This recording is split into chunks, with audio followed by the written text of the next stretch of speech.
How to hide private apps on your iPad. First, find the app that you want to hide. Let's say Disney Plus. Tap and hold on it, then tap on Require Face ID. Then choose Hide and Require Face ID. And then tap on Hide App, and now it's gone. It's not going to be visible anywhere on your app list.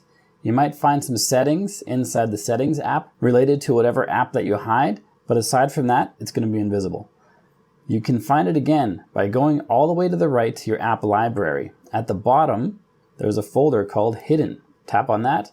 It's going to require Face ID to open, and we see Disney Plus right in there, and whatever other apps that you've hidden that are now private on your iPad. If you got value from this video, like and subscribe to let me know. Then check out this video on your screen right now, which will show you how to stop your iPad from tracking what you're doing, tracking your location, how to stop it from listening to your conversations. It's an important video to watch, so check that out and I'll see you there.